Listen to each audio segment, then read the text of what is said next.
जय Shri Krishna. Hello, welcome to our YouTube channel cute love story. दोस्तों, video शुरू करने से पहले वीडियो को लाइक कर दें और चैनल को सब्सक्राइब जरूर कर दें। चैप्टर 11, फिर से झगड़ा, लेकिन क्यों। जब पोर्ट्रेट कंप्लीट हो गई तो अमृता ने पोर्ट्रेट के राइट साइड नीचे वाइट कलर से फाइन टिप वाले ब्रश से एक एस लिख दिया। अभी वो अपना सामान रख ही रही थी कि उसे अयांश आवाज़ सुनाई दी, तो आप ही द फेमस पेंटर एस है। उसकी बात सुन अमृत उसे एक बार पलट कर देखती है और धीरे से हाँ में सिर हिलाकर अपना सामान समेटने लगती है। आयंश फिर से कहता है, क्या आप मेरी भी एक पोर्ट्रेट बनाएगी। उसकी बात सुन अमृता अयांश को हैरानी से देखने लगती है। अयांश उसकी हैरानी भरी नज़र देख थोड़ा हकलाकर कहता है, अयांश मैं मेरा मतलब। अमृता उसे अटलते हुए कहती है, जी मेरे कुछ समझ नहीं आ रहा। अयांश, मेरा मतलब मेरी अंश और आशी की। वो थोड़ा रुक कर आगे कहता है, आशी के साथ तो मेरी काफ़ी सारी फ़ोटोज़ है, पर उनमें अंश नहीं है, और पहले की फ़ोटोज़ में अंश है तो आशी नहीं है। क्या आप मेरी एक पोर्ट्रेट दोनों के साथ बनाएगी। अमृत उसकी बात सुन उसे देखने लगती है और अपनी धीमी आवाज़ में कहती है, अमृता जी मैं बना दूंगी। आयंश जाकर वही लगे सोफे पर बैठ जाता है। दोनों खामोश हो जाते हैं। अमृता अपना सारा सामान को समेट कर रख देती है और फिर वही दूसरे सोफे पर जाकर बैठ जाती है। अयांश देखता है कि अमृता कब से कुछ बोलने की कोशिश कर रही है पर बोल नहीं पा रही थी, तो उसने ही पूछ लिया, क्या हुआ, कोई बात है। अमृता कहती है, आज अंश से बात की, वो बहुत उदास था। मैं जानती हूँ कि आप अंश से बहुत प्यार करते हैं और सब घर वाले भी उसे बहुत प्यार करते हैं, पर अब आप अपने काम में इतने बिजी रहते हैं कि उसे टाइम नहीं दे पाते। धीरे धीरे उसने आपसे दूरी बना ली और अब वो सोचता है कि आप उससे प्यार नहीं करते। वो अभी बहुत छोटा है, आपसे कई सारी एक्सपेक्टेशन भी रखता है। जानता है कि आप बहुत बिजी रहते हैं। वो बाकी बच्चों को तरह आपसे जिद नहीं करता, बस चाहता है कि आप उसे ज़्यादा न सही पर थोड़ा सा अटेंशन दे। कुछ नया न भी करे पर पहले की तरह उसके साथ बैठकर बातें करे, टाइम स्पेंड करे, मस्ती करे। प्लीज़ सोचिए एक बार। इतना बोलकर वो वहाँ से उठकर रूम में आ जाती है। आयंश अब भी वही बैठकर अंश और आशी की मुस्कुराती तस्वीर देख रहा था। उसके दिमाग में अब अमृता की कही बातें चल रही थी। सही ही तो कहा, अमृता ने शिखा के जाने के गम में वो इतना सब गया कि कभी अंश के ऊपर उसने ध्यान ही नहीं दिया। जब उसे हिम्मत बनकर अंश को संभालना चाहिए था तन वो खुद टूट गया, और कुछ समय बाद खुद को संभाला भी तो अपने काम में डूब गया। और शिखा को दिए वादे को निभाते हुए उसके आशी को तो टाइम दिया, पर अंश को तो डे से वो भूल ही गया था। उसे याद आ रहा था कि कैसे शिखा की डेथ के पहले वो और अंश हमेशा मस्ती किया करते थे। अंश कोई भी शैतानी करता तो अंश हमेशा उसका साथ देता, पर डे से शिखा के जाने के बाद उसके बेटे से माँ के साथ उसके पिता भी दूर हो गए। अब तो उसे याद भी नहीं कि आखिरी बार उसने अंश को शैतानी करते कब देखा था। कुछ सोचते हुए वो उस तस्वीर पर हाथ फेरता है और उसे वहां रखे कपड़े से ढककर रूम में आ जाता है। रूम में आकर देखता है अमृता आज भी सोफे पर सो रही थी। वो गया और बेड पर जाकर लेट गया। पता नहीं रात के किस पहर अतीत की यादों के साए में उसे नींद आ गई। नेक्स्ट मॉर्निंग, आज की सुबह सबके लिए एक नया सवेरा लेकर आई थी। आज फिर सबकी सुबह अमृता की आरती से शुरू हुई। सब आकर नीचे हॉल में बैठे थे कि अंश और आशी किसी बात पर लड़ते लड़ते नीचे की तरफ आ रहे थे। सबको लगा कि आज फिर आशी ने कोई गलती की है और अंश भड़क गया होगा, पर इस बार किसी ने कुछ नहीं कहा। सब अमृता के आने का इंतजार कर रहे थे, क्योंकि सब जानते थे कि अब इन दोनों को अगर कोई शांत कर सकता है तो वो सिर्फ अमृता है। हॉल में अभी हर्षवर्धन जी, गायत्री जी, साहिल, अयांश और विशाल भैया बैठे थे। सुहानी भाभी और अमृता अंदर किचन में चाय बना रही थी। आयंश उठकर दोनों के पास गया और बोला, अब क्या हुआ है अंश, अब क्या किया आशी ने। उसका इतना बोलना था कि सब अपनी हैरानी भरी आंखों से अयांश को देखने लगते हैं। सब हैरान थे कि आज पूरे 3 साल में पहली बार अंश और आशी के झगड़े में आयंश अंश से वजह पूछ रहा है, वरना वो तो हमेशा अंश को डांटने लगता था। अंश भी अपनी आंखों में हैरानी लिए उसे देख रहा था। अंश कुछ देर तो उसे खुरता रहता है, फिर उसे पूरा इग्नोर करके अंशी से कहता है, देखो आशी, वो मैं रखूंगा, तुम दूसरा बनवा लेना। आशी भी जवाब में कहती है, भैया ये गलत है, वो मैं रखूंगी। आयंश, जिसका अंश के इग्नोर कर देने से मुंह ही बन गया था, अब वो आशी किन तरफ देखता है। आशी से पूछता है, आशी क्या हुआ है। पर ये क्या, आशी जो सबसे ज्यादा आयंश से प्यार करती थी, आज उसने भी आयंश को फुली इग्नोर कर दिया और आगे अंश के साथ अपनी फाइट कंटिन्यू करती है। अंश अपनी कमर पर हाथ रखते हुए कहता है, मैंने बोला ना मैं रखूंगा। आशी भी उसी तरह अपने कमर पर हाथ रखकर कहती है, बोला ना मैं रखूंगी। अंश फिर बोलता हुआ, नहीं मैं रखूंगा। आशी भी कहती है, नो मैं रखूंगी। वो दोनों अभी तू मैं कर ही रहे थे कि अमृता और सुहानी भाभी किचन से चाय लेकर आ गए। आते ही जब उन्होंने अंश और आशी की लड़ाई देखी तो दोनों एक दूसरे की तरफ देखते हैं, फिर साहिल की तरफ देखते हैं। साहिल को देखकर सुहनिब भी इशारे में पूछती है तो साहिल दोनों कंधे उचकाकर ना में सिर हिला देता है, जैसे कह रहा हो मुझे नहीं पता। सुहानी भाभी अमृता को कुछ इशारा करती है और अमृता जवाब में सिर हिलाकर आगे बढ़ जाती है। चैप्टर 12। वो दोनों अभी तू मैं कर ही रहे थे कि अमृता और सुहानी भाभी किचन से चाय लेकर आ गए। आते ही जब उन्होंने अंश और आशी की लड़ाई देखी तो दोनों एक दूसरे की तरफ देखते हैं, फिर साहिल की तरफ देखते हैं। साहिल को देखकर सुहनिब भी इशारे में पूछती है तो साहिल दोनों कंधे उचकाकर ना में सिर हिला देता है, जैसे कह रहा हो मुझे नहीं पता। सुहानी भाभी अमृता को कुछ इशारा करती है और अमृता जवाब में सिर हिलाकर आगे बढ़ जाती है। अमृता जाकर अंश और आशी के पास जाकर पूछती है क्या हुआ है आप दोनों को। आशी अमृता को देखकर उसे लिपट जाती है और अपनी प्यारी सी तोतली आवाज में कहती है मम बोलो ना भैया को आपने वो पेंटिंग आशी के लिए बनाई है ना। अंश भी कहता है नहीं, आप आशी को बताइए कि आपने वो पेंटिंग मेरे लिए बनाई है और आप उसे मेरे रूम में लगवाएगी। अमृता पूछती है कौन सी पेंटिंग। अंश कहता है वो जो आपके रूम के बालकनी में रखी है। अमृता अंश और आशी को प्यार से कहती है अच्छा वो पेंटिंग, वो तो मैंने बस ऐसे ही बना दो थी। अंश कहता है वो पेंटिंग कितनी अच्छी है, मैं उसे अपने रूम में लगाऊंगा, आप देंगी ना मुझे वो पेंटिंग। आशी कहती है नू वो मैं रखूंगी। अभी अमृता कुछ कहती उससे पहले ही किसी की आवाज़ आती है जिसे सुन सब शॉक्ड हो जाते हैं। नहीं वो पेंटिंग मैं रखूंगा। ये अंश था जो दो बच्चों की लड़ाई के बीच में घुस गया था। अब अंश और आशी दोनों साथ में चिल्लाते हैं नू। अमृता अपनी आंखें बड़ी बड़ी करके कभी अंश आशी को देखती तो कभी अंश को, जो बच्चों की तरह अपने ही बच्चों से एक पेंटिंग के लिए लड़ रहा था। इन तीनों की लड़ाई अब भी कंटिन्यू थी कि हर्षवर्धन जी अपनी कड़क आवाज में कहते हैं बस करिए आप तीनों, ये आप तीनों जिस भी पेंटिंग के लिए लड़ रहे हैं अब वो आप तीनों में से कोई नहीं लेगा। सब उनकी तरफ देखने लगते हैं तो वो अपनी बात आगे बढ़ते हुए कहते हैं क्योंकि अब वो पेंटिंग हम रखेंगे। अंश, आशी और अयांश तीनों साथ में कहते हैं पर कर कुछ नहीं हमने के दिया ना, चलिए सब नाश्ता करने के लिए। हर्षवर्धन जी बोले और डाइनिंग टेबल की तरफ बढ़ गए। अमृता और सुहानी भाभी चाय और नाश्ता गर्म करने किचन चली जाती है जो इस सब के चक्कर में ठंडा हो गया था।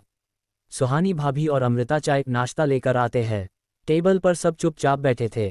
वही अंश, आशी और आयंश का चेहरा उतरा हुआ था। सुहानी और अमृता आकर नाश्ता लगती है, सबको चाय देती है और अमृता किचन की तरफ वापस चली जाती है। किचन से वो अंश और आशी के लिए चॉकलेट मिल्क शेक लेकर आती है और कहती है उदास मत हो, आप दोनों के लिए दूसरी बना दूंगी। उसकी बात सुन अंश और आशी खुश हो जाते हैं। अमृता और सुहानी भाभी भी बैठकर नाश्ता करने लगते हैं। नाश्ता हो जाने के बाद अंश और आशी बाहर गार्डन में चले जाते हैं, बाकी सब भी चले जाते हैं। अमृता हर्षवर्धन जी को रोककर कहती है पापा वो हमें आपसे कुछ पूछना था। हर्षवर्धन जी कहते हैं कहिए बेटा। अमृता कहती है वो हम आज से ऑफिस ज्वाइन करने के सोच रहे थे, क्या हम कर ले। और फिर अपनी आंखों में आंस लिए उन्हें देखने लगती है। हर्षवर्धन जी मुस्कुरा कर कहते हैं बेटा इसमें पूछने की क्या बात है, आप कर सकती है। वैसे आप कौन सी कंपनी ज्वाइन कर रही है? अगर आपको सही लगे तो आप सिंघानिया इंडस्ट्रीज भी ज्वाइन कर सकती है। अमृता बोली वो पापा। हर्षवर्धन जी बोले क्या हुआ बेटा, कोई बात है? गायत्री जी भी अमृता का ऐसा रिएक्शन देखकर कहती है कोई बात नहीं बेटा, अगर आपको सिंघानिया इंडस्ट्रीज ज्वाइन नहीं करना, हम जानते हैं कोई वजह होगी, आप अभी नहीं बताना चाहती तो बाद में बता दीजिएगा। अमृता एक गहरी सांस लेकर कहती है मेरे मम्मा और पापा ने अपनी मेहनत से मुंबई में एक कंपनी सेट की। जब मेरा बर्थ हुआ था तब पापा ने अपनी कंपनी का नाम मेरे नाम पर एस ग्रुप्स रख दिया था। जब मैं 15 साल की थी तब उन दोनों की डेथ हो गई और मामा मामी ने मेरी कस्टडी ले ली और मुझे अपने साथ दिल्ली ले आए। पर पापा मम्मा के जाने के बाद कंपनी की कंडीशन खराब होती गई, 3 साल में कंपनी बर्बादी के कगार पर आ गई। तब तक मैं भी 18 की हो चुकी थी। मैं मामा मामी के पास नहीं रहती थी, हॉस्टल में रहती थी। किसी ने भी कंपनी की कोई भी न्यूज़ मुझ तक नहीं पहुंचाई। पर एक दिन मेरे पापा के असिस्टेंट ने मुझे ढूंढकर मुझे कंपनी की न्यूज़ दी तो मैंने मामा मामी को एक बार फिर कॉलेज स्टडीज़ के बहाने से हॉस्टल के लिए मना लिया और कॉलेज के साथ ही सीक्रेटली कंपनी ज्वाइन कर ली। तब से अब तक मैं ये कंपनी संभाल रही हूँ। उस कंपनी में भी अब तक मेरी आइडेंटिटी कोई नहीं जानता। आई नो मुझे ये सब आपको पहले ही बता देना चाहिए था। हर्षवर्धन जी कहते हैं बेटा कोई बात नहीं, हम समझते हैं और हमें आप पर गर्व है कि आपने अपने माता पिता की मेहनत को डूबने नहीं दिया। ऐसे ही तरक्की करते रहो। अमृता उन्हें देखकर एक हल्की सी स्माइल करती है और ऊपर अयंश के रूम की तरफ बढ़ जाती है जहां अयांश अपने ऑफिस के लिए रेडी हो रहा था। अमृत रूम में एक्ट करती हैं कि अयंश की इरिटेटेड आवाज़ सुनाई देती है जो अपने आप में ही बदब रहा था। क्या मुसीबत है, पहले ही लेट हो रहा हूँ और अब ये टाई, कोई है भी नहीं, किससे हेल्प लूँ? अमृता उसका बड़बना सुनकर उसकी तरफ देखती है। अयांश टाई बांधने की कोशिश कर रहा था। कोशिश क्या कर रहा था? अपने गले में लपेटकर गठान लगा रहा था। अमृता जल्दी से उसके पास जाकर कहती है ये क्या कर रहे हैं आप? अयांश चिढ़कर कहता है देख नहीं रही हो, टाई बांध रहा हूँ। अमृता उसे देखती रहती है, फिर हिम्मत कर करके पूछती है मैं बांध दूँ? अयांश उसकी बात सुन बिना कुछ बोले टाई उसके हाथ में थमा देता है। अमृता अपने पर उछलाकर उसके टाई बांधने लगती है। बांधने के बाद दूर होकर कहती है, हो गया। चैप्टर 13। पापा। अयांश टाई बांधने की कोशिश कर रहा था। कोशिश क्या कर रहा था? अपने गले में लपेटकर गठान लगा रहा था। अमृता जल्दी से उसके पास जाकर कहती है, ये क्या कर रहे हैं आप? अयांश चिढ़कर कहता है, देख नहीं रही हो टाई बांध रहा हूँ। अमृता उसे देखती रहती है, फिर हिम्मत करके पूछती है, मैं बांध दूँ? अयांश उसकी बात सुन बिना कुछ बोले टाई उसके हाथ में थमा देता है। अमृता अपने पर उछलाकर उसके टाई बांधने लगती है। बांधने के बाद दूर होकर कहती है, हो गया। अयांश उसे देखकर कहता है, थैंक यू। अमृता पूछती है, टाई के लिए? अयांश जवान में कहता है, नहीं, अंश की नाराजगी मिटाने के लिए। अमृता कुछ नहीं कहती, बस हल्का सा मुस्कुरा कर अलमारी से अपना फ़ोन और पर्स ले लेती है। अयांश उससे पूछता है, आप बच्चों को पार्क ले जा रही है? अमृता कहती है, नहीं, ऑफिस जा रही हूँ, एक मीटिंग है, बस वो अटेंड करके घर आ जाऊंगी। बच्चों को पार्क शाम को लेकर जाऊंगी। अयंश अपना बैग उठाकर कहता है, हम। अमृता उसे जाते देखकर पूछती है, आप किस रूट से जाएंगे? अयांश आगे बढ़ते हुए कहता है, ये से मेन रूट जो सिंघानिया इंडस्ट्रीज जाता है। अमृता भी उसके पीछे जाती हुई कहती है, क्या आप मुझे ड्रॉप कर देंगे? अयांश हम के कर आगे बढ़ जाता है। अमृता भी पीछे पीछे नीचे आ जाती है और नीचे उसे विशाल भैया और सुहानी भाभी मिल जाते हैं, तो वो उन्हें ऑफिस का बताकर बाहर चली जाती है। बच्चे अभी भी बाहर खेल रहे थे। घर से बाहर निकलकर एक बड़ा सा गार्डन था जहां अंश और आशी इस टाइम खेल रहे थे। ड्राइवर गाड़ी निकालने गया था, अंश वहां खड़ा था कि अंश और आशी भी वहां भागते हुए आ गए। अंश कुछ सोचकर दोनों के पास घुटने के बल बैठ गया, फिर आशी के माथे पर किस करके कहा, अच्छे से रहना, मस्ती मत करना।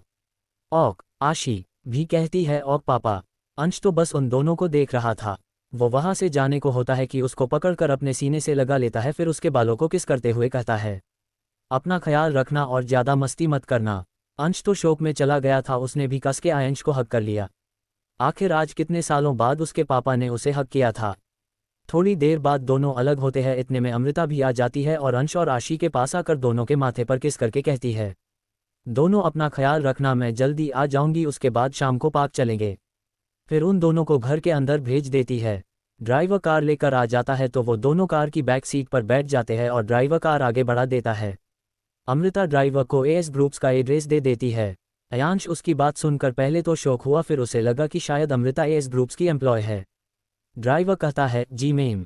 अयांश कार में बैठकर मेल्स चेक कर रहा था, वही अमृता मीटिंग की डिटेल्स अपने फ़ोन में पढ़ रही थी। ड्राइवर कार रोक देता है, दोनों बाहर देखते हैं तो वो एएस ग्रुप्स की बिल्डिंग के सामने खड़े थे। अमृता उतरने वाली होती है, पर फिर कुछ सोचकर अयांश की तरफ देखकर कहती है, अगर टाइम मिले तो शाम को पार्क आ जाना, बच्चों को अच्छा लगेगा। इतना बोल वो कार से उतरकर अपने बाजी से ब्लैक कलर का मास्क पहनकर सीधे एस ग्रुप्स की बिल्डिंग के अंदर चली जाती है। सिक्योरिटी गार्ड उसे झुककर विश करता है और अमृता सिर हिलाकर अंदर चली जाती है। अयांश की भी एक मीटिंग थी तो वो भी ऑफिस पहुंचकर उसमें लग गया। 5 बजे पार्क। अयांश अपने काम से फ्री होकर पार्क गया था। वो भी अब अपने बच्चों को पूरा टाइम देना चाहता था। पार्क पहुंचकर वो कार से उतरता है और अंदर की तरफ बढ़ जाता है। वहां पहुंचकर वो देखता है कि अंश और आशी वहां बाकी बच्चों के साथ खेल रहे थे। वो सभी शायद पकड़म पकड़ाई खेल रहे थे। अमृता वही कुछ दूरी पर लगी बेंच पर बैठी उन सबको खेलते हुए देख रही थी। आशी जैसे ही अंश को देखती है वो उसकी तरफ दौड़कर जाती है और उसके पैरों से लिपट कर कहती है, पापा आप आ गए। अंश उसे उठा लेता है और कहता है, हाँ चलो अब आप जाओ खेलो। अंश भी उसके पास आ गया तो वो अंश को देखकर कहता है, अंश आपसे कुछ बात करना है। आशी उन दोनों को छोड़कर वापस बाकी बच्चों के पास चली जाती है। वो उनके साथ खेलने लगती है। अयांश अंश को उठा लेता है और अपने साथ पार्क के दूसरी तरफ लेकर जाता है और उसे एक बेंच पर बैठा देता है। खुद भी उसके पास बैठ जाते हैं और फिर कहता है, अंश आओ, मुझसे नाराज है। अंश कुछ नहीं कहता। अयांश वापस से कहता है, हम तो इसका मतलब आप मुझसे नाराज नहीं, बहुत नाराज है। फिर कुछ देर रुककर एक गहरी सांस लेकर कहता है, जानता हूँ आप नाराज है, गुस्सा है, मुझसे होना भी चाहिए। आखिर जब आपको मेरी ज़रूरत थी तो मैंने आपको टाइम ही नहीं दिया। बट नाउ आई प्रॉमिस, अब से मैं हमेशा आपके पास रहूँगा। हम खूब मस्ती करेंगे पहले की तरह। फिर अंश को देख उसका हाथ पकड़कर कहता है, बोलो अंश, क्या आप अपने पापा को एक मौका दोगे? पापा इस बार आपको बिल्कुल भी हर्ट नहीं करेंगे। अंश जो कब से उसकी बातें सुन रहा था, वो झट से उसके गले लग गया और उसकी आंखों से आंसू बह गए। वो सिसकते हुए बोला, पापा। अयांश कैसे ही उसके मुंह से पापा सुनता है वो उसे कस के गले लगाकर है और कहता है, हाँ बच्चा। और फिर कुछ देर बाद उसे खुद से अलग करके उसके आंखों से आंसू पोंछता है। दोनों वही बैठकर बातें करने लगता है। वही दूसरी जब अमृता ने अयांश को आते देख लिया था, फिर जब वो आशी को अकेले वापस आते देखती तो समझ जाती है हो ना हो अंश और अयांश के बीच की दूरियां कम हो जाएगी। चैप्टर 14। क्या आप भी किसी से प्यार करती है? काफ़ी देर तक बातें करने के बाद अयांश और अंश दोनों साथ में आशी और अमृता के पास आ जाते हैं। आशी और अमृता भी उनकी ही तरफ आ रहे थे। अंश कहता है बाकी सब कहाँ चले गए, मुझे और खेलना था। उसकी बात सुनकर अमृता कहती है अंश वो सब वापस आश्रम चले गए, आप अगले संडे आ जाना। अब चलो कल स्कूल जान है ना। फिर वो सब घर की तरफ चले जाते हैं। सब कुछ अच्छा चल रहा था। सबकी सुबह अमृता की आरती से शुरू होती। अमृता के आने के बाद धीरे धीरे सब बदलने लगा था। अंश अब सबसे पहले की तरह शैतानियां करने लगा था। अब तो अयंश भी उसका साथ देता था। अंश और आशी अमृता को खूब परेशान करते थे। हर सुबह एक नई फरमाइश होती थी उनकी खाने में, पर अमृता हंसी खुशी उनकी हर ख्वाहिश पूरी कर दिया करती थी। अब तो साहिल भी बच्चों के साथ मिल गया था। अयांश ने भी अब घर में सबके साथ समय बिताना शुरू कर दिया था। सुबह आरती, फिर साथ में नाश्ता, फिर सबका अपने अपने काम पर जाना। आशी और अंश का स्कूल जाना, फिर घर आते ही अमृता से खाने की फरमाइश करना। अमृता सुबह बच्चों को स्कूल छोड़ती और शाम को पिक करके घर आती। शाम को साथ में डिनर। बस यही सबका रूटीन हो गया था। एक महीने बाद रात का समय 11 बजे। अमृता बालकनी में खड़ी आज फिर अपने हाथ में अपनी स्केच बुक लिए कुछ बना रही थी। उधर जब अवन कमरे में आता है तो कमरे में किसी को न पाकर फ्रेश होने के बाद बालकनी की तरफ बढ़ जाता है। आज एक महीना बीत गया था अयांश और अमृता की शादी को, और लगभग हर रोज अंश और आशी को सुलाने के बाद अमृता बालकनी में और अयश अपने स्टडी रूम में चला जाता। और जब वापस आता तो अमृता उसे हमेशा बालकनी में या तो कुछ भी करती हुए मिलती या अपने ऑफिस का काम करते हुए। अयांश ये बात अच्छे से जानता था कि अमृता अपने ऑफिस का मोस्टली काम घर से किया करती थी। आशी और अंश को ड्रॉप करना, पिक करना और फिर रात भर बैठकर ऑफिस के कामों में लगे रहना। अयांश ने इस एक महीने में अमृता को बहुत काम आराम करते या सोते हुए देखा था। आज भी अमृता हमेशा की तरफ बालकनी में ही थी। पिंक कलर का सिंपल सा लॉन्ग सूट और वाइट प्लाजो पहने, बालों का जुड़ा बनाए अपने स्केचबुक में लगी हुई थी। अयांश बालकनी में आता है, अमृता के सामने वाले सोफे पर बैठ जाता है। अमृता अपने स्केच को कंप्लीट करने में इस कदर डूबी थी कि उसे समझ ही नहीं आया कब अयश उसके सामने आकर बैठ गया। कुछ आधे घंटे बाद स्केच बनकर कंप्लीट हो जाता है तो वो ऊपर देखती है, उसकी नज़रें अयांश से जा मिली। अयांश ने जब उसका ध्यान अपनी तरफ देखा तो वो बोला आपको स्केचिंग और पेंटिंग करना इतना क्यों पसंद है? शायद ये वही सवाल था जो वो एक महीने से हर रोज अमृता से पूछना चाहता था, पर शायद उन दोनों का रिश्ता एक अजनबी ज़्यादा नहीं था तो उसकी कभी हिम्मत ही नहीं हुई पूछने की। अमृता उसकी तरफ देख हल्का सा मुस्कुरा कर कहती है ये सब साथी है मेरे। मेरी खुशी, मेरा दुख, डिसअपॉइंटमेंट, गुस्सा सब जाहिर करना का जरिया है। अयांश उसकी बातें सुन उसे नासमझी से देखता है और पूछता है मतलब? अमृता कुछ नहीं। अयांश देखिए मैं जानता हूँ कि हम दोनों का रिश्ता एक पति पत्नी का नहीं है कि हम एक दूसरे से अपनी हर बात कह सके, लेकिन कम से कम हम एक दूसरे के दोस्त तो बन ही सकते हैं। अमृता उसकी तरफ देखती है तो अयांश कहता है आप बनेगी मेरी दोस्त? अमृता उसकी तरफ देखकर धीरे से अपना सिर हिलाकर हाँ कर देती है। तो अयांश कहता है हम तो चलिए अब बताइए कुछ अपने बारे में, क्योंकि इस एक महीने में आप हम सब के बारे में सब कुछ जान गई है, लेकिन मुझे आपके बारे में आज तक कुछ भी पता नहीं है। अमृता कहना शुरू करती है मैंने पेंटिंग और स्केचिंग करना पापा से सीखा थी। उन्हें भी पेंटिंग करना बहुत पसंद था। मेरी जिंदगी हमेशा से बहुत सिंपल थी। मम्मा पापा के साथ मस्ती करना, मम्मा को परेशान करना और शाम को मम्मा पापा को पूरे दिन के बारे में बताना। पर जब मम्मा और पापा की डेथ हुई और मामा और मामी ये दिल्ली लेकर आए तो बहुत अकेलापन फील होने लगा। कोई दोस्त भी नहीं था जिससे मैं अपनी फीलिंग्स शेयर कर सकूं। तो मैंने स्केचिंग शुरू कर दी। पता है ये सिर्फ एक स्केच बुक नहीं है, ये मेरी ज़िंदगी का पूरा सफ़र है जो आज तक मैंने जिया है। जब मैं 18 साल की थी तब मैंने एएस ग्रुप्स ज्वाइन कर लिया, बस तब से मैं अपने मम्मा और पापा की कंपनी संभाल रही हूँ। मैं ऑलमोस्ट भूल ही गई थी कि एक फैमिली कैसी होती है। जब इस परिवार से मिली तब पता चला। जब अंश को देखा ना तब उसमें ऐसा लगा कि मैं अपने आप को देख रही हूँ। खैर मेरी छोड़िए, आप अपनी बताइए। अयांश कहता है क्या बताऊँ, सब तो जानती हो मैं कभी ज़िंदगी को लेकर सीरियस नहीं था। कॉलेज के लास्ट ईयर में था, शिखा ने भी उसी ईयर न्यू एडमिशन लिया था। वो अलग ही थी सबसे। वो एक दिन मेरे पास आई और मुझसे दोस्ती करने के लिए कहा। मैंने मना किया तो उस दिन तो चली गई, पर अगले हर दिन कॉलेज के गेट पर मेरा वेट करती हुई मिलती। जब कॉलेज का लास्ट डे था तब उसने मुझे प्रपोज किया और मैंने भी एक्सेप्ट कर लिया। बस फिर क्या था, रोज मिलना, घंटों बातें करना यही था। फिर कुछ टाइम बाद दोनों फैमिली को मनाकर हमने शादी कर ली। उसके जाने के बाद भी ऐसा लगता है वो हमेशा मेरे साथ है। अमृता उसकी बात सुनकर अपने ही ख्यालों में गुम होकर कहती है, जिनसे हम प्यार करते हैं चाहे वो हमारे पास रहे या ना रहे पर उनका एहसास हमेशा हमारे साथ होता है। अयांश उसकी बात सुनकर वो पूछता है, क्या आप भी किसी से प्यार करती है? चैप्टर 15 अमृता का भाई युग। अमृता उसकी बात सुनकर अपने ही ख्यालों में गुम होकर कहती है, जिनसे हम प्यार करते हैं चाहे वो हमारे पास रहे या ना रहे पर उनका एहसास हमेशा हमारे साथ होता है। अयांश उसकी बात सुनकर वो पूछता है, क्या आप भी किसी से प्यार करती है? उसका सवाल सुनते ही अमृता हैरानी से पूछा, आपको ऐसा क्यों लगता है? अयांश बोला, आप प्यार को लेकर इतनी गहराई से सोचती है और आपको प्यार में इतना भरोसा है, बस इसीलिए पूछ लिया। अमृता उसकी तरफ देख हल्का सा मुस्कुरा के कहती है, प्यार ये शब्द मेरी जिंदगी में बहुत मायने रखता है। मैंने तो कभी किसी के लिए प्यार फील नहीं किया, लेकिन मैंने कई सारे लोगों को अपनी जिंदगी प्यार के नाम करते देखा है। अयांश बोला, किसे? अमृता बोली, देखा तो बहुतों को है पर सबसे पहले जिन्हें देखा था वो मेरे माँ और पापा थे। मेरे माँ और पापा एक दूसरे से बहुत प्यार करते थे, प्यार से ज़्यादा प्यार। पापा हमेशा कहते थे कि वो माँ के बिना नहीं रह सकते। माँ पापा कभी एक दूसरे से दूर नहीं होते थे, इसीलिए तो जब मौत आई तो भी दोनों साथ ही चले गए। मौत भी उन्हें अलग नहीं कर पाए। ये सब बोलते बोलते उसका गला रूंध गया और आंखें भर आई। कोष्टक। अयांश बोला, आप? अमृता अपने आंसू पोंछकर दूसरी तरफ देखते हुए कहती है, छोड़िए, कभी और सुनाऊंगी उनकी लव स्टोरी। अभी आप जाए, जाकर सो जाए, रात बहुत हो गई है, कल ऑफिस भी जाना होगा। अयांश बोला, ऑफिस तो आपको भी जाना है और अगर आपको कमरे से ज़्यादा बालकनी पसंद है तो मैं एक बेड यहीं पर लगवा देता हूँ।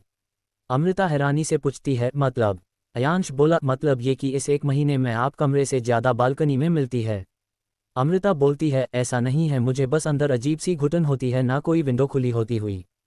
तो वही बालकनी में इतने सारे प्लांट्स हैं, ताज़ी हवा चलती है और इन तारों के बीच एक सुकून महसूस होता है। अयांश बोला, चलिए अंदर। अमृता हम दोनों अंदर चले जाते हैं। अमृता हमेशा की तरह अयांश के फ्रेश होकर आने से पहले ही सोफे पर सो जाती है। अयांश भी आकर बेड पर सो गया।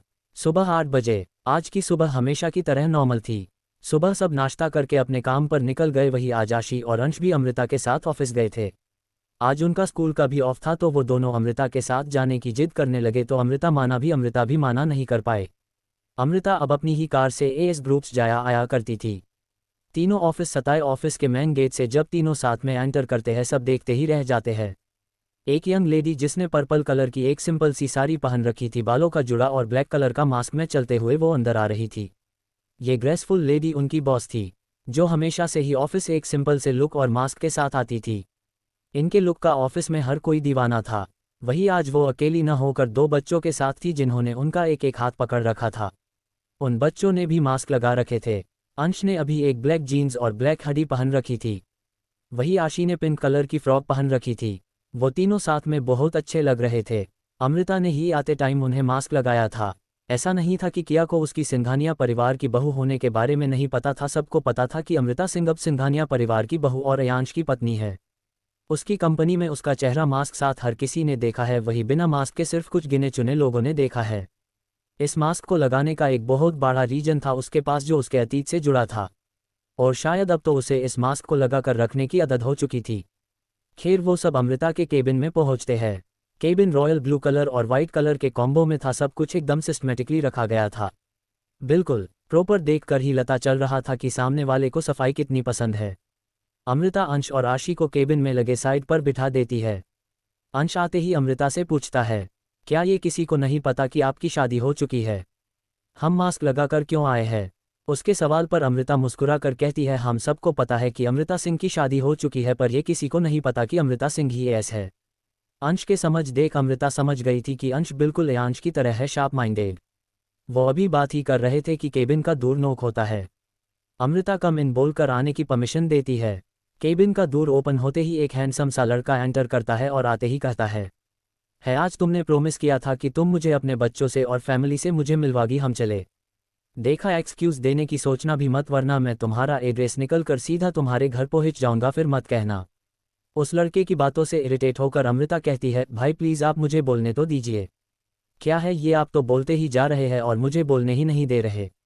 और मैंने बोला था ना कि मैं आपको मिलवा दूंगी सबसे। सब बहुत अच्छे हैं, आप पता नहीं इतनी फिक्र क्यों करते हैं मेरी। सामने खड़ा लड़का कहता है, अमृता एकलौती बहन हो मेरी, तुम्हारी फिक्र करना मेरा काम है। अभी वो बोल ही रहा था कि अमृता बोली, भाई प्लीज़ फिर से शुरू मत होइए। और 1 मिनट आपको बच्चों से मिलना था न, तो ये लीजिए, इनसे मिलिए, ये अंश और ये आशी है। और अंश और आशी ये मेरे भाई युग है। सोफे किन तरफ इशारा करते हुए अमृता अंश और आशी को इंट्रोड्यूस करती। चैप्टर 16। शाम का टाइम 6 बजे। सिंघानिया मैंशन। सिंघानिया मैंशन में आज कुछ नए चेहरे दिख रहे थे जो हाल के सोफे पर बैठकर हर्षवर्धन जी, गायत्री जी, विशाल भैया और अयांश के साथ बात कर रहे थे। सोफे पर एक आदमी, 2 औरतें और एक 28 साल की लड़का बैठा, ठौंके भी। उनमें से एक औरत कहती है, अरे अयांश बेटा, आशी और अंश नहीं दिख रहे, कहाँ है दोनों? उनकी बात सुनकर अयांश कहता है, जी वो। तभी गायत्री जी अपनी शांत आवाज में कहती है, अंश और आशी अपनी माँ के साथ उसके ऑफिस गए हैं, आते ही होंगे कुछ देर में। अभी वो बोल ही रही थी कि सुहानी भाभी चाय नाश्ता लेकर आ जाती है। वो सभी को चाय देती है। चाय का कप लेकर वही औरत दूर से कहती है, आप सब उस लड़की पर इतनी जल्दी भरोसा कैसे कर सकते हैं? मेरा मतलब है कि आखिर कोई लड़की किसी और के बच्चों को सही माँ की तरह प्यार कैसे दे सकती है? उनकी बात सुन किसी को भी अच्छा नहीं लगा, पर कोई कुछ कह भी तो नहीं सकता था। पर उनकी बात सुन सुहानी भाभी को बहुत बुरा लग रहा था। इस 1 महीने में उनका अमृता से एक बहुत अच्छा रिश्ता बन गया था और वो उसके खिलाफ कुछ भी नहीं सुन सकती थी। सोहानी भाभी ने कहा, आंटी जी, अमृता बच्चों से बहुत प्यार करती है और आज बच्चे बहुत जिद कर रहे थे तो अमृता उन्हें साथ ले गई। अभी वो औरत कुछ कहती कि घर के अंदर कोई एंटर करता है। 2 बच्चों की खिलखिलाती हंसी की आवाज आती है। सब में डोर की तरफ देखते हैं तो वहां से अमृता, आशी और अंश अंदर आ रहे थे। तीनों साथ में बहुत खुश लग रहे थे। आशी और अंश किसी बात पर हंस रहे थे। आशी अमृता से कहती है, मम आज आलू ते पराठे खाने हैं। अंश भी कहता है, और मुझे खीर खाने हैं। अमृता उनकी बात सुनकर एक स्माइल के साथ कहती हैं, और डन, आज मैं आप दोनों के लिए आपकी पसंद का खाना बनाऊंगी, पर चलो अभी ऊपर रूम में जल्दी से फ्रेश हो जाओ। वो सब अंदर आ जाते हैं और पूरे परिवार को साथ देखकर वो भी वही सोफे की तरफ बढ़ जाते हैं। अमृता आकर सुहानी भाभी के पास खड़ी हो जाती है, वही अंश और आशी उस आदमी और औरत के पास चले जाते हैं। गायत्री जी अमृता को देखकर कहती है, बहू इनसे मिलो, ये शिखा के घर वाले हैं। ये शिखा के पिता, ये शिखा की माँ। और फिर उसे औरत की तरफ इशारा करती हैं जो अभी आशी और अंश के बारे में पूछ रही थी, और ये है शिखा को बुआ और ये है शिखा के भाई शिवम। अमृता सभी को नमस्ते कहती है। सुहानी भाभी अमृता से कहती है, जाओ अमृता, जाकर फ्रेश हो जाओ और बच्चों को भी ले जाओ। अमृता जी बहन के कर दोनों बच्चों को लेकर ऊपर अपने रूम की तरफ चली जाती है। शिखा की बुआ कहती है, घर में बहू आ है पर लगते है काम अब भी सारा सुहानी को ही करना पड़ता है। कोई उनकी बात सुनकर कुछ नहीं कहता है, वो हमेशा से ऐसी ही थी। उन्हें इग्नोर करके सब आपस में बातें करने लगते हैं। कुछ देर में अमृता फ्रेश होकर नीचे आती है। उसने अभी एक सिंपल सी बेबी पिंक कलर की साड़ी पहन रखी थी। बालों का हमेशा की तरह जुड़ा बना रखा था। वो आई और सीधा किचन में चली गई। उसे किचन में जाता देख हर्षवर्धन जी, गायत्री जी और विशाल भैया के चेहरे पर मुस्कान आ गई। रात 8 बजे डाइनिंग टेबल। सभी डाइनिंग टेबल पर बैठे थे सिवाय साहिल के। सभी अपना अपना डिनर कर रहे थे। सारा खाना आज अमृता ने बच्चों की पसंद का बनाया था। अमृता हमेशा की तरह अंश और आशी को अपने हाथों से खिला रही थी।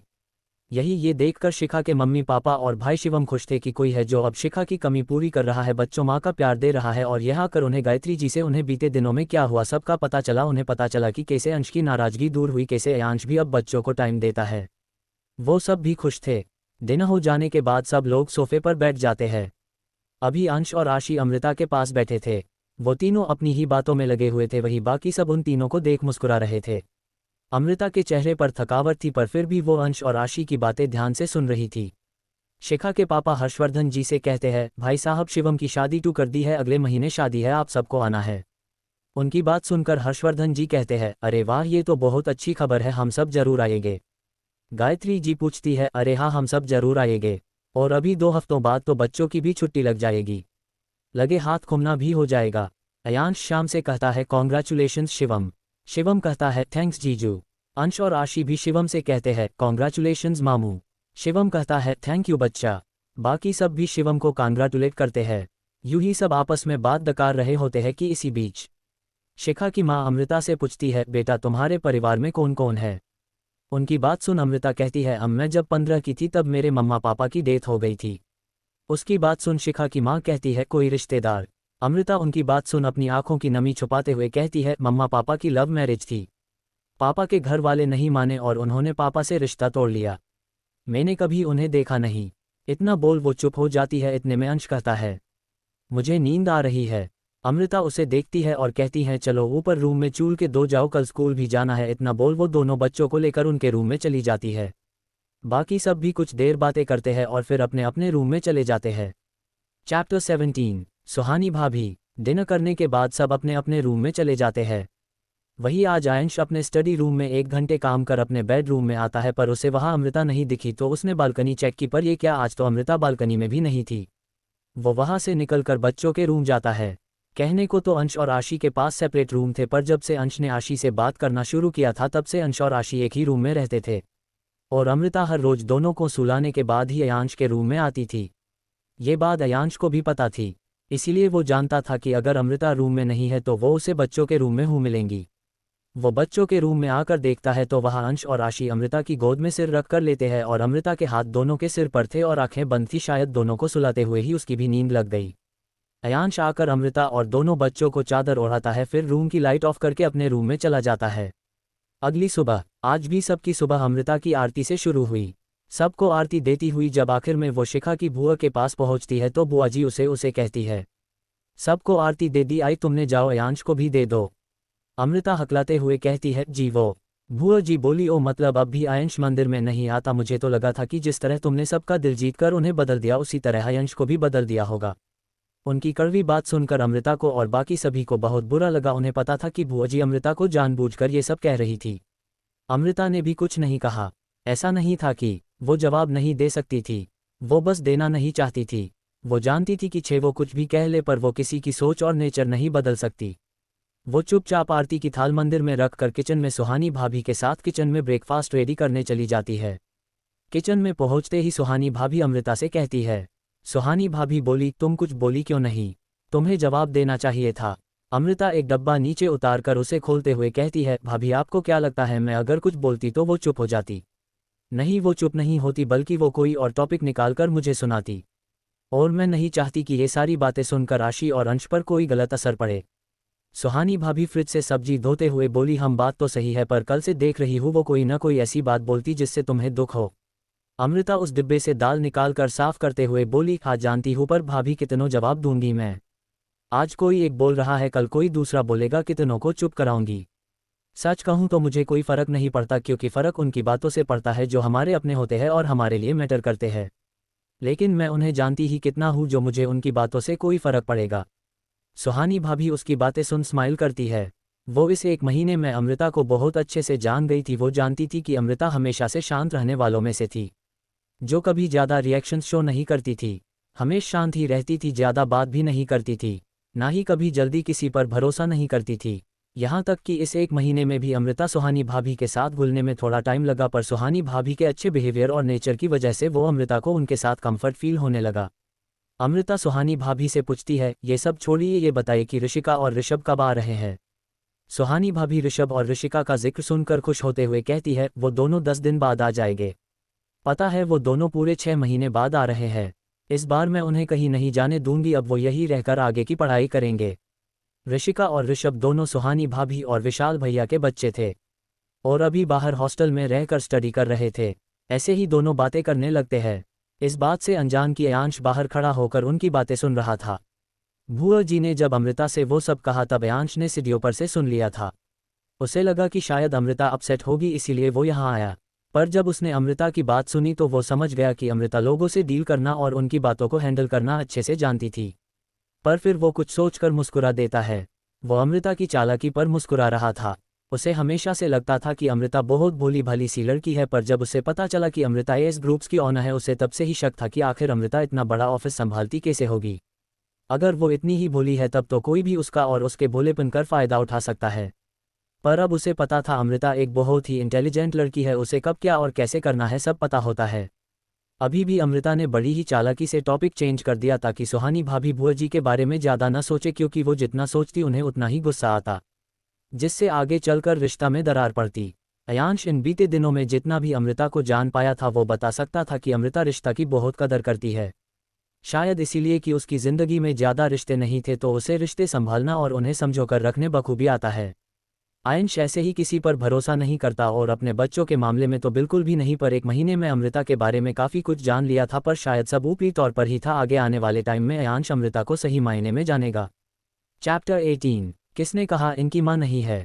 सब ब्रेकफास्ट साथ में करते हैं।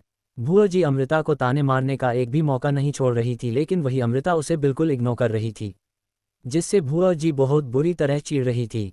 वो बस कैसे भी करके अमृता को हट करके उसे दुखी देखना चाहती थी। वो सब ब्रेकफास्ट करने के बाद अपने घर चले जाते हैं। शिवम की शादी को सिर्फ 1 महीना ही बाकी था और तैयारियां काफ़ी सारी बाकी थी। उनके जाने के बाद बाकी सब भी अपने काम पर निकल जाते हैं। अंश और आशी को अमृता स्कूल ड्रॉप करके एएस ग्रुप्स के लिए निकल जाती है। As groups. इस टाइम अमृता एक सिंपल लाइट ब्लू कलर की साड़ी पहने, बालों का जुड़ा जिसमें एक जुड़ा स्टिक फंसा रखी थी, चेहरे पर बिना किसी भाव के अपने केबिन के चेयर पर बैठी थी। सामने उसका असिस्टेंट सामने खड़ा होकर उसे कुछ बता रहा था। उसके जाने के बाद युग बोला, वो लोग तुम्हें ढूंढ रहे हैं। अमृता कहती है, हम वो लोग अमृता को ढूंढ रहे हैं या फिर एएस ग्रुप्स की सीईओ को। युग बोला, वो शायद एएस ग्रुप्स की सीईओ को ढूंढ रहे हैं। उन्हें अब भी यही लगता है कि अमृता सिंह उस हादसे में नहीं रही। वो लोग तो बस ये पता लगाना चाहते हैं कि एएस ग्रुप्स का सीईओ कौन है जो पिछले 6 सालों से इस कंपनी को ऊंचाई पर पहुंचा रहा है। अमृता कहती है, हम कोई बात नहीं, उन्हें ढूंढने दो। युग बोला, 1 हफ्ते बाद वही दिन है, क्या हर बार की तरह खुद सारी प्रिपरेशन करेंगी या मैं करूं? अमृता बोली, नहीं, इस बार भी मैं ही करूंगी। आखिर ये मेरे लिए सबसे बड़ा दिन है। भाई ये सब छोड़ो, ये बताओ कि अंकल आंटी कब आएंगे? युग एक गहरी सांस छोड़ते हुए बोला, काश तुम अपने बॉस वाले अवतार से बाहर तो आई। मम्मी पापा 3 दिन बाद आ रहे हैं। अमृता सिर हिलाकर हाँ कहती है। अमृता अपनी वॉच में टाइम देखती है। 4 बज रहे थे। अंश और आशी के स्कूल की छुट्टी का टाइम हो गया था। अमृता जल्दी से अपनी चेयर से उठती है और विक्की से कहती है, भाई आई एम लीविंग, बाकी जो भी काम पेंडिंग है क्रिश को बोलकर मेल करवा देना और फाइल्स कल साइन कर दूंगी। विक्की बोला, डन। अमृता अपना मास्क लगाकर बैग लेकर निकल गई। वही युग सोचने लगा, लगता है अमृता अपने ससुराल में बहुत खुश है। अच्छा ही है, आखिर वो पिछले 6 सालों से अपनी पूरी मेहनत पूरा टाइम इस कंपनी में लगा रही थी। आखिर उससे बेहतर कौन जानता था कि अमृता अपनी बीती जिंदगी में कैसी थी, अब कैसी है। शायद वो एकलौता ऐसा था जो अमृता के बारे में सब कुछ जानता था। उसका पास्ट और प्रेजेंट युग दोनों के बारे में जानता था। अंश और आशी का स्कूल। अंश और आशी की छुट्टी हो चुकी थी। अंश और आशी कुछ बच्चों के साथ बाहर खड़े थे। आज अमृता थोड़ा लेट हो गई थी। अंश का एक क्लासमेट उसके पास आकर बोला, क्या हुआ अंश, आज तुम्हारे पापा तुम्हें लेने नहीं आए? फिर वो अफसोस के साथ कहता है, ओहो मैं तो भूल ही गया कि तुम्हारे पापा तो तुम्हें लेने ही नहीं आते। वो तो बस एक ड्राइवर को तुम्हें लेने भेज दिया करते हैं। लेकिन लगता है कि आज तो उन्होंने किसी को नहीं भेजा। ये बोलकर वो जोर जोर से हंसने लगता है। साफ साफ समझ आ रहा था कि वो बच्चा अंश का कोई दोस्त नहीं था और वो उसे जानबूझकर भड़का रहा था। हालांकि अंश को उसकी बात सुनकर बुरा लगा, पर उसे ज़्यादा फर्क नहीं पड़ा क्योंकि ये लड़का उसे हमेशा ऐसे ही भड़काया करता था। अंश ने कोई खास रिएक्शन नहीं दिया, पर वही आशी को बहुत गुस्सा आया। आखिर वो अपने भैया के बारे में कुछ भी नहीं सुन सकती थी। वो आगे बढ़ी और उस लड़के को जोर का धक्का दे दिया। हालांकि वो एक 3-4 साल की छोटी सी बच्ची थी, धक्का जोर का नहीं था, पर अचानक लगने के कारण वो बच्चा लड़खड़ा गया और पीछे की तरफ गिर गया और गिरते ही रोने लगा। उसके रोने की आवाज़ सुनकर कुछ दूर खड़ी उसकी माँ, जो उसके टीचर से बात कर रही थी, वो जल्दी से उसके पास आई। उस लड़के की माँ आकर उसे उठाते हुए बोली, क्या हुआ बेटा, तुम गिर कैसे गए? वो बच्चा उठता है और रोते हुए एक्स्ट्रा मिर्च मसाला लगाते हुए सब बता देता है। वो बच्चा आखिर में बोला, मम्मी मैं तो बस इनसे पूछने आया था कि इन्हें कोई हेल्प चाहिए या नहीं, पर देखो इस छोटी लड़की ने मुझे धक्का दिया। उस लड़के की माँ बोली, ए लड़की, मेरे बेटे को धक्का मारा। किसी बिन माँ की लड़की से उम्मीद भी क्या कर सकते हैं? संस्कार नाम की तो चीज़ ही नहीं है। आशी उस औरत की बात सुनकर रोने लगती है। अंश उसे चुप करवाने की कोशिश करने लगती है। उसने बात खत्म कर अपने पास खड़ी टीचर से बोली, आप जल्द से जल्द इस लड़की को घर वालों को बुलाए। वही बाहर अमृता अपनी कार लाकर जल्दी से पार्क करती है और फिर कार से उतरकर आसपास देखती है। आज तक जब भी वो अंश और आशी को लेने आई थी, अंश और आशी बाहर ही खड़े होते थे। वो बाहर से ही उन्हें पिक करके चली जाती थी। अमृता आज तक कभी अंदर नहीं गई थी, ना ही कभी उसके किसी फ्रेंड या टीचर से मिली थी। पर आज अंश और आशी बाहर नहीं थे तो उसे अंदर जाना ही था। वो अंदर गई। अंदर जाते ही उसने उस औरत की आखिर बात सुन ली, एक बिन माँ की लड़की से उम्मीद भी क्या कर सकते हैं? संस्कार नाम की तो चीज़ ही नहीं है। उद्धरण चिन्ह। ये लाइन सुनते ही अमृता ने आवाज़ की तरफ देखा। आवाज़ एक औरत की थी जो एक टीचर और कुछ बच्चों के साथ खड़ी थी। वो आगे जाकर देखती है, वहाँ अंश और आशी भी खड़े थे। आशी रो रही थी, वही अंश उसे चुप कर रहा था। आशी को रोते हुए देखकर अमृता जल्दी से गई और अपने घुटनों के बल बैठकर आशी को गले लगा लेती है। कुछ देर में वो आशी को चुप करा देती है और फिर खड़ी होकर एक हाथ से आशी का हाथ और दूसरे हाथ से अंश का हाथ पकड़ लेती है और सामने खड़ी उस औरत को घूरते हुए कहती है, किसने कहा कि अंश और आशी की माँ नहीं है? Chapter 19 Mrs Khanna. आशी को चुप करने के बाद अमृता खड़ी हुई और एक हाथ से अंश का हाथ पकड़ा और दूसरे हाथ से आशी का हाथ पकड़ा और उस औरत को घूरते हुए कहती है, आपसे किसने कहा कि अंश और आशी की माँ नहीं है? और अगर किसी बच्चे की माँ नहीं भी है तो आप होती कौन है उनके संस्कारों पर उंगली उठाने वाली? अमृता ने अंश और आशी की तरफ देखा, फिर अंश को कहा, अंश आओ, आशी को लेकर जाओ बाहर, मेरी कार खड़ी है, आप आशी के साथ वहीं रहना, मैं बस अभी आई। उसने ऐसा कहा क्योंकि वो बिल्कुल नहीं चाहती थी कि अंश और आहार इस औरत को बात सुनकर उन दोनों पर कोई बुरा असर पड़े। अंश ने अमृता को नीचे झुकने का इशारा किया। अमृता नीचे झुकी। अंश उसके कान में बोला, पार्टनर, इन आंटी को छोड़ना मत, ये बहुत गंदी है। अमृता भी धीमी आवाज में अंश के कान में बोली, डोंट वरी पार्टनर, इसे तो मैं देख लूंगी, आप जाओ आज के साथ औक। फिर अंश ने आशी का हाथ पकड़ा और उसे लेकर बाहर निकल गया। उनके जाने के बाद अमृता फिर से उस औरत की तरफ मुड़ गई। वो औरत अचानक से अमृता को देखकर सकपका गई, पर फिर बोली, ये बच्ची बहुत बिगड़ी हुई है और देखो इसने मेरे बेटे को धक्का दिया। बिन माँ की बड़ी हुई है ना, इसीलिए ये ऐसी है। यही नहीं, सारे बिन माँ के बच्चे ऐसे ही होते हैं। आखिर उन्हें सुधारने के लिए कोई नहीं होता है ना। अमृता बोली, अच्छा तो ऐसी बात है। तो इस हिसाब से तो जिन बच्चों की माँ होती है वो इस दुनिया के सबसे मासूम और सुधरे हुए बच्चे होंगे। अगर ऐसा होता न तो आज कोई भी माँ बाबा वृद्धा आश्रम में नहीं होती। एक मिनट, आपके भी तो माँ बाबा के समान सास ससुर दिल्ली के ही एक आश्रम में रहते हैं ना। उसकी बात सुन सब लोग उस औरत को अजीब नज़रों से देखने लगे।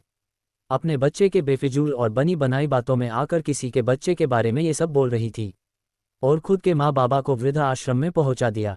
वो औरत अमृता को बात सुनकर पूरी तरह सदमे में थी। वो बात बदलने के लिए बोली, तुम हो कौन जो इन बच्चों की तरफ से बोल रही हो? अमृता बोली, मैं कौन हूँ? मिसेज खन्ना, मैं अमृता सिंह सिंघानिया हूँ, अंश और आशी की माँ और सिंघानिया परिवार की बहू हूँ। उसकी बात सुनकर सब लोग उसकी तरफ देखने लगे। अमृता ने मास्क लगा रखा था जिससे सिर्फ उसकी आंखें और माथा ही दिख रहा था। किसी को यकीन नहीं हो रहा था कि अमृता सिंघानिया परिवार की बहू है। हालांकि न्यूज में अमृता और अयांश की शादी की फोटो आई थी, लेकिन अभी अमृता काफ़ी अलग लग रही थी। उसके मास्क की वजह से किसी ने पहले ये नहीं सोचा था कि वो अंश और आशी की माँ इस तरह अचानक यहाँ आ जाएगी। और इसके अलावा वो सिर्फ एक 23-24 साल की लड़की थी। उसका ग्रेस बोलने का तरीका सब बहुत अलग था। अमृता ने अपना मास्क निकल लिया और एक न्यूट्रल एक्सप्रेशन के साथ बोली, मिसेज खन्ना, आपको नहीं लगता कि आपको किसी की परवरिश पर सवाल उठाने से पहले 2 बार सोच जरूर लीजिएगा, और दूसरी बात, अगली बार से पूरी बात जाने बगैर कोई भी डिसीजन नहीं लेना चाहिए।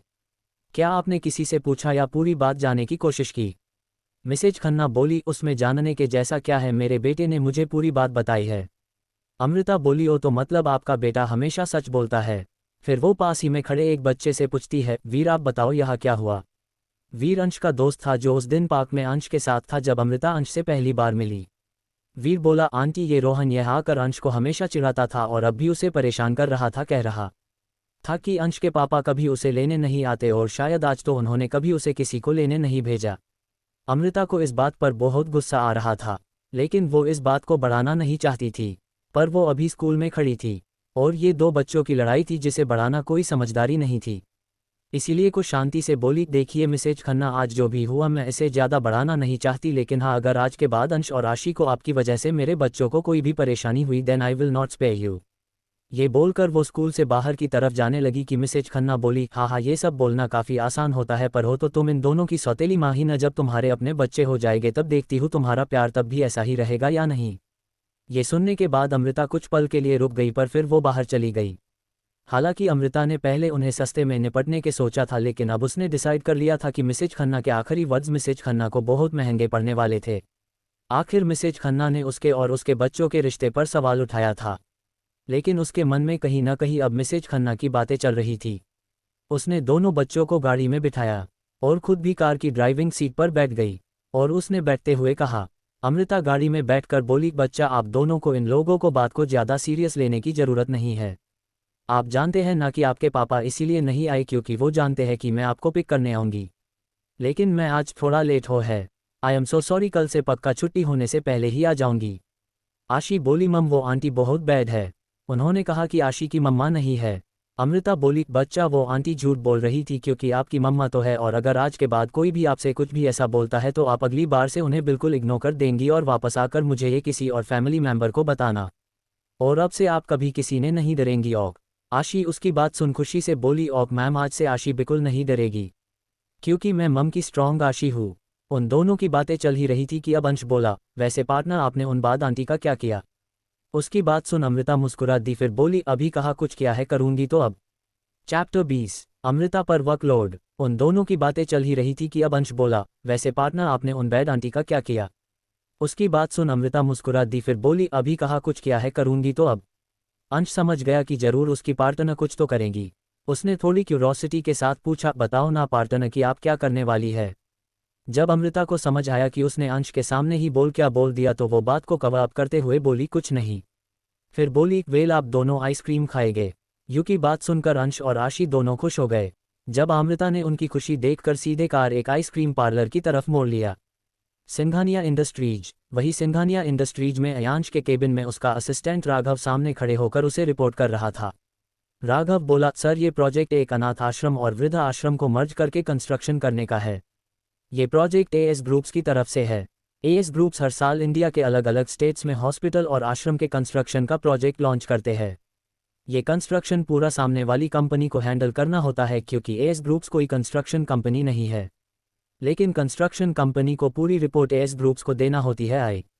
अगले 2 हफ्ते बाद एएस ग्रुप्स का फाउंडेशन डे है जहां वो इस प्रोजेक्ट के पार्टनर को अनाउंस कर देंगे।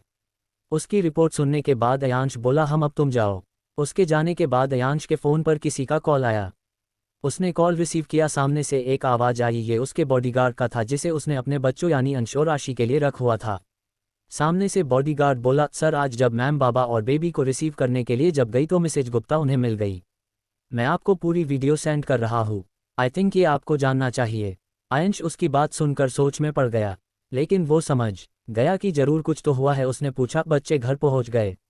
सामने से वही बॉडीगार्ड बोला, नहीं सर मैम उन्हें एक आइसक्रीम पार्लर के कर गई है।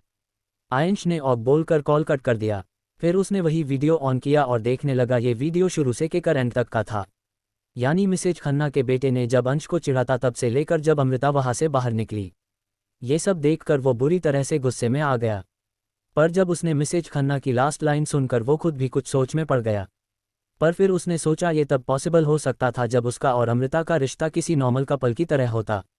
पर अब वो मिसेज खन्ना को इतनी आसानी से नहीं छोड़ने वाला था। लेकिन उससे पहले वो ये देखना चाहता था कि अमृता क्या करने वाली है। अगर उसे अमृता का लिया गया स्टेप सही लगा तो वो शायद कुछ नहीं करेगा, लेकिन अगर उसे लग कि ये स्टेप सही नहीं है तो वो जरूर कोई स्टेप लेगा। मे बी अगर अयांश कोई स्टेप लेता तो पक्का खन्ना फैमिली को बर्बाद होने से कोई बचा नहीं सकता था। वो इन 3 सालों में वो कुछ ज़्यादा ही क्रूएल हो गया था। खैर इन सारी बातों को छोड़कर अब आने वाले प्रोजेक्ट पर काम करना स्टार्ट किया। काम करते करते उसे टाइम का पता ही नहीं चला। आज वो कुछ ज़्यादा ही टाइम हो गया। काम करते हुए उसे ऑफिस में ही 10 बज गए थे। हालांकि ये कुछ नया नहीं था, वो अक्सर देर रात तक ऑफिस में ही रुक जाता करता था, लेकिन जब से उसका अपने बच्चों से रिश्ता सुधरा था तब से वो हमेशा डिनर के टाइम से पहले घर चला जाता करता था और बच्चों के साथ टाइम स्पेंड किया करता था। क्योंकि जब से अमृता की शादी हुई थी वो घर के कामों में, फिर बच्चों की देखभाल और बच्चों को पिक करने और ड्रॉप करने की वजह से अमृता अपने ऑफिस में सिर्फ सुबह 9 से शाम 4 बजे तक ही रह पाती थी, तो उसका वर्कलोड काफ़ी बढ़ गया था। उसे रात में अपना काम करना पड़ता था, जिस वजह से वो रात के टाइम बच्चों के साथ रह नहीं पाती थी। तो रात के टाइम अंश ही बच्चों के पास रहा करता था। उन दोनों में उन्होंने बच्चों की रिस्पॉन्सिबिलिटी बांटी हुई थी। अंश ने घड़ी देखी, फिर फटाफट से अपने घर की तरफ निकल गया। अंश जब घर पहुंच घर में सब सो गए थे। अंश अपने कमरे में फ्रेश होने के बाद बाहर निकला, लेकिन आज भी अमृता कमरे में नहीं थी। उसने बालकनी में चेक किया, लेकिन आज अमृता बालकनी में भी नहीं थी। वो बच्चों को देखने के लिए अंत के कमरे में गया। वहां जाकर उसने देखा अंश और आशी आराम से बेड पर सो रहे थे। वही कमरे के एक कोने में टेबल लैंप की रोशनी में कोई अपने लैपटॉप पर काम कर रहा था। ये अमृता थी। वो अंदर आई और अमृता के पास जाकर बोला, आप यहाँ। अमृता ने उसकी तरफ देखा और बोली, आप आ गए, चलिए मैं खाना लगा देती हूँ। ये बोल उसने लैपटॉप बंद करके सीधे कमरे के बाहर चली गई। अंश भी चुपचाप उसके पीछे चले गए। अंश जब नीचे पहुंचा तब तक अमृता किचन में खाना गर्म कर रही थी। खाना गर्म करके उसने अंश को सर्व किया, फिर वो भी वहीं बैठ गई। अंश ने अमृता को भी खाने को कहा, लेकिन अमृता ने मना कर दिया। अमृता आराम से बैठी थी। अंश भी शांति से अपना खाना खा रहा था। ये खाना खाते ही अंश समझ गया कि ये खाना अमृता ने ही बनाया है। आखिर ये वही टेस्ट था जो वो पिछले 1 महीने से टेस्ट कर रहा था। अंश ने आराम से खाना खाया और फिर दोनों बच्चों के रूम की तरफ चले गए। बच्चों के रूम में आकर अंश अमृता से बोला, अगर आपका काम पेंडिंग है तो आप आराम से कर लीजिए, आज मेरे पास ऑफिस का काम नहीं है, मैं बच्चों के पास हूँ। अमृता ने अपना लैपटॉप लिया और बच्चों के रूम की बालकनी में चली गई। उसे खुली हवा में काम करना पसंद करती थी। अयांश अंश और आशी के साथ ही सो गया। आयंश के बेड पर अंश और आशी के बीच में आते ही अंश और आशी उससे लिपट कर सो गए। रात में करीब 2 बजे जब अमृता अपना काम करके पानी पीने आई, जब वो रूम में आई तो उसने देख अंश और आशी अयांश से लिपट कर सो रहे थे। अमृता ने उन तीनों को एक चादर ओढ़ा कर रूम वहाँ रखा, पानी पिया, फिर वापस बालकनी में आ गई।